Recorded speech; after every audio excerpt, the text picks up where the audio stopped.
How are you? Good to see you. Come on in.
Just briefly, what's irrationality?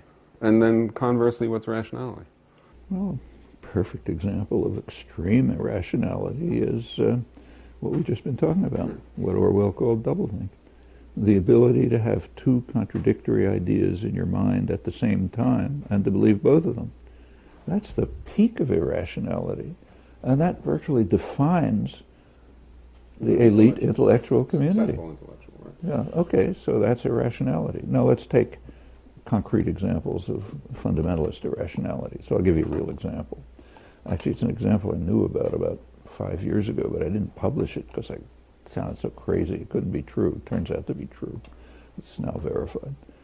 In January 2003, immediately before the invasion of Iraq, George Bush was trying to round up international support for the invasion. And he met the French President Chirac. And in this a meeting with Chirac, he started ranting about a passage from Ezekiel, the book of Ezekiel. It's a very obscure passage nobody understands. It's a passage about Gog and Magog. Nobody knows if they're people or places or whatever they are.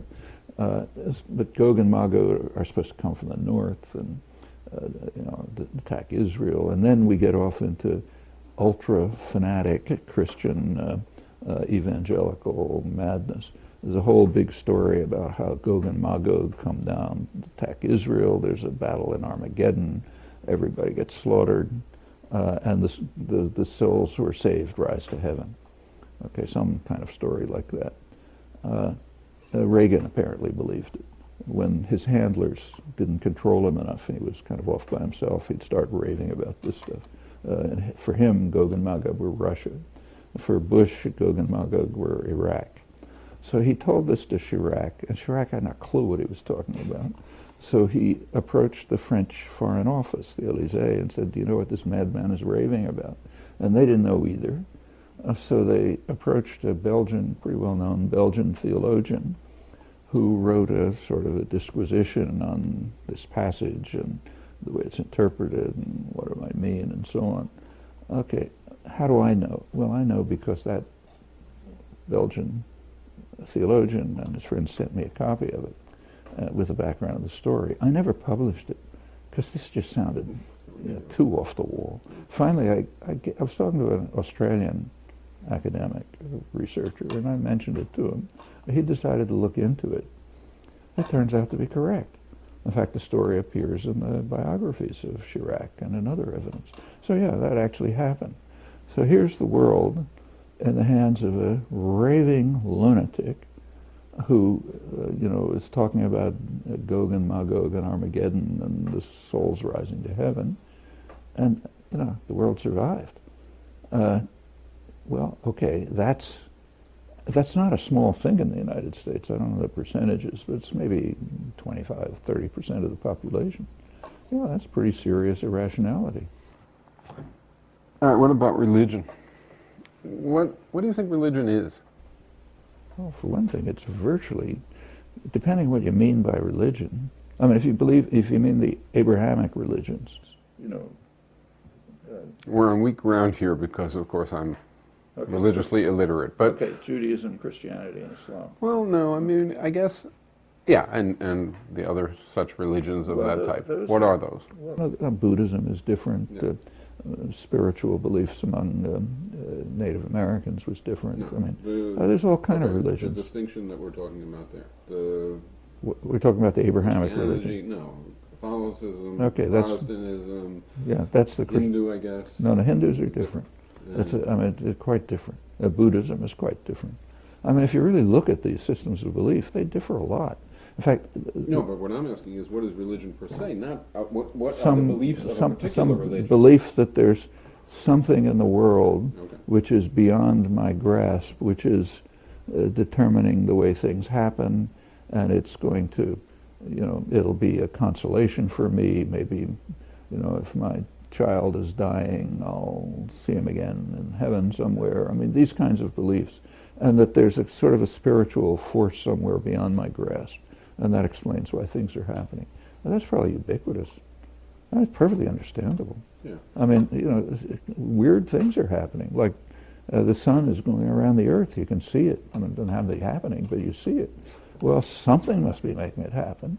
Okay, so it's Apollo on his chariot pulling the sun. And the same with everything else that goes on. You don't understand anything that's happening in the world, in personal life. And, you know, why is my child, sweet little wonderful kid, dying? He didn't do anything. So there's got to be some explanation somewhere. So it's a set of stories to make sense of reality, except not science. I mean, Apollo pulling the sun with a chariot is, well, it's early science. Yeah, before you I mean, it's a kind of a scientific theory, you know, it's going to get worked out, you know, not trivial. Like, you know, for example, the classical Greeks did discover a lot of things. But if you say it now, when there's lots of evidence other than that, then it's no longer science. That just means that our understanding has deepened. Right. But, you know, the transition from magic to science is a pretty smooth transition. And it just, I mean, even the word science in English didn't even appear until the mid-19th century. I mean, there was a word, but it meant something else, just meant knowledge. In the mid-19th century, there was a divorce between science and philosophy. Before it was just philosophy. In fact, if you go to Oxford, let's say, you can study natural philosophy and moral philosophy. Natural philosophy is what we here call the natural sciences. Moral philosophy is what we call the humanities. But through German, you know, it's the same thing. So the whole concept of science, in our sense, is a pretty recent one. And it began, and there was an intellectual revolution. You know, it sort of begins with Galileo and goes on, and it led to enormous insights.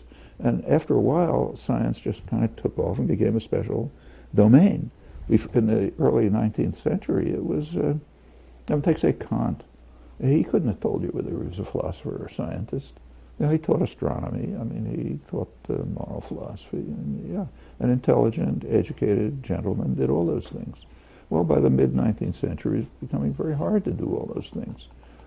The sciences were reaching a point where you really understand things. And you couldn't be a gentleman who knows everything.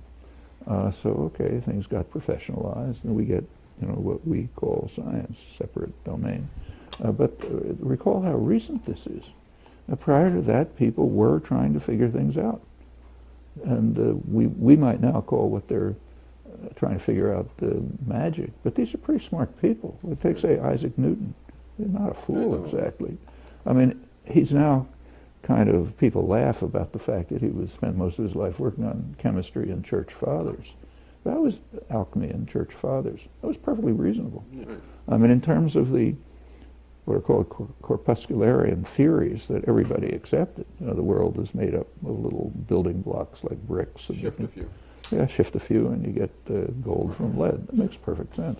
As for the Church Fathers, that made perfect sense too. I mean, he was coming right after the humanist period, when there had been a sudden discovery of the wealth and richness of classical civilizations, which hadn't been known. So the belief expanded that these guys really understood something, and they were kind of keeping it secret for us, so they were doing it in an esoteric way. And if we can decode what they were doing, we'll get all kind of wonderful discoveries. So it wasn't an irrational pursuit. And not that long ago. This is the 17th century. Right. And this is Isaac Newton. It wasn't in my lifetime. It wasn't in your lifetime, right. So when you come closer to the present, you have some things about religion that have been painful and have caused suffering and great harm, and other things about religion that have been pretty exemplary and that have contributed to justice. Surely, let's take liberation theology. That was a revival of early Christianity, and it was so threatening to the United States that the U.S. launched a war against it. There is this creationism phenomenon, which bears on science also. What has been your reaction? First, a lot of it comes from a religious source. I mean, and a lot of it's really genuine. People do not want to accept the idea that what they interpret as meaning, everything is determined. It doesn't mean, science doesn't mean that, but if you have a superficial understanding of science, and in fact, even if you read what plenty of scientists and philosophers say, it's basically saying, look, you don't have any free will, you don't have any choices, everything's determined, you're just kind of acting out something in a system of controls that you have nothing to do with. Well, I don't want to believe that, in fact don't, and I can easily see why other people don't want to believe it. They want to believe that there's something good going on in the world. Maybe I can't grasp it, but there's a force somewhere that is trying to make us better, make the world better, make good things happen and bad things not happen. And it's just for personal reasons. To go back to the mother of the dying child, I want to see my child again someday, so I'd like to believe it. One consequence of this array of beliefs is to think that the world was created. And that's very common. I mean, founding fathers, for example, who did want to separate church and state, were called deists. The idea was God, it was even said this way, God is a retired engineer. He got the whole thing started, gave it a kick in the pants, and then he left, and you guys are supposed to run it. That was, kind of like sort of secular religion that was common at the time. But at the same time, the U.S. has, since its origins, has been kind of off the spectrum in extremist religious beliefs. I mean, if you do look at, there are comparative studies, and belief in the United States, belief in miracles, in the devil, the world was created 10,000 years ago, and so on, is just off the spectrum.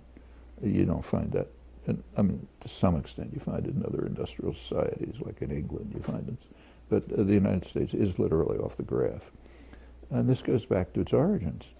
I mean, the country was founded by religious extremists. The people who founded, the settlers of New England were following God's will. There's a streak in U.S. history which is called providentialism. Very dominant streak, goes all the way from, founding fathers, so-called, up to the current presidents and so on. God has a conception of history. We're acting it out. And some of the ways in which this was applied are pretty remarkable. So, for example, the core of, take, say, the English settlers in New England, Mayflower and all that stuff.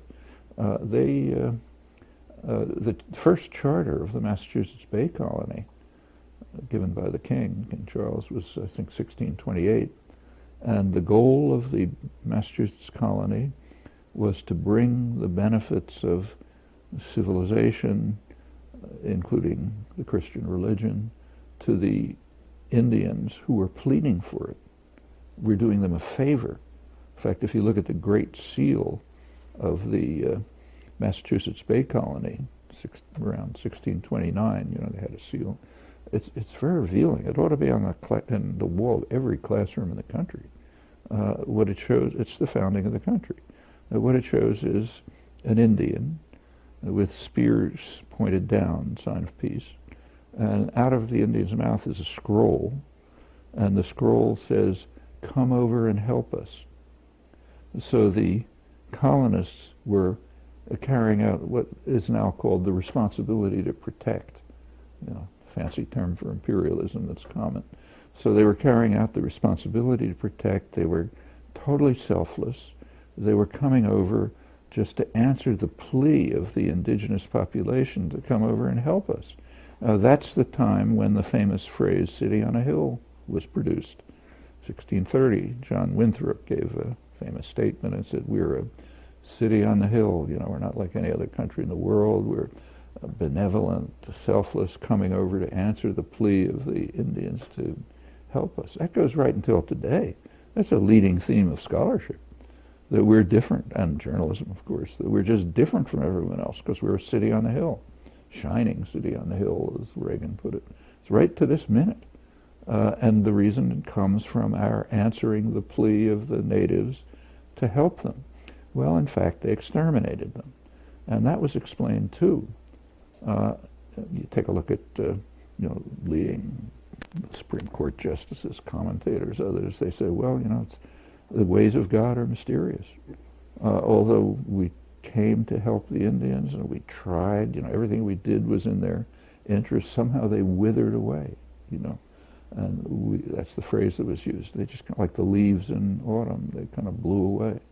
And this goes right on to the present. I mean, towards the end of the century, like say early 20th century, it was pretty hard to go on with this. So you get people like Theodore Roosevelt, one of the most extreme racist, murderers in American history. That's why he's on Mount Rushmore. He explained to, he was, during the second term of his presidency, it must have been maybe 1906 or 7, I don't know when exactly, he gave a talk to a group of missionaries in which he explained to them that it was for the benefit of the native population that we exterminated them.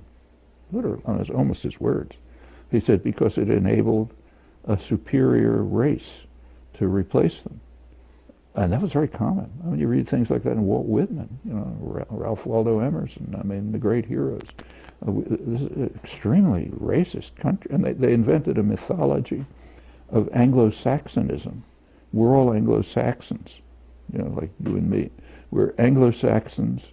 Jefferson, for example, who was a big believer in this, said we've got to go back to, the 8th century or something, when they were pure Anglo-Saxons, not before they were contaminated by others, and that's the ideal of humanity and justice and everything. This runs, Benjamin Franklin, for example, so the thought that we just got shouldn't. there first. He the thought Germans that, just got there first as a well, massive. actually, Franklin thought that we shouldn't allow immigration of Germans and Swedes because they're not white enough. They're kind of a little off color. But we, the pure Anglo-Saxons, just carry civilization forward.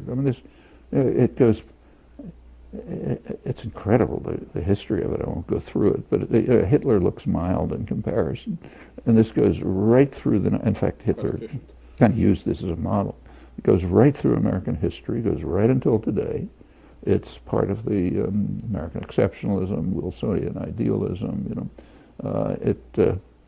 very racist, and it's just all over. Okay, well, one aspect of these beliefs is just what most of the world would call religious extremism. So there were what were called great reawakenings in American history, periods of sort of mass enthusiasm, because Christ is coming or whatever it may be.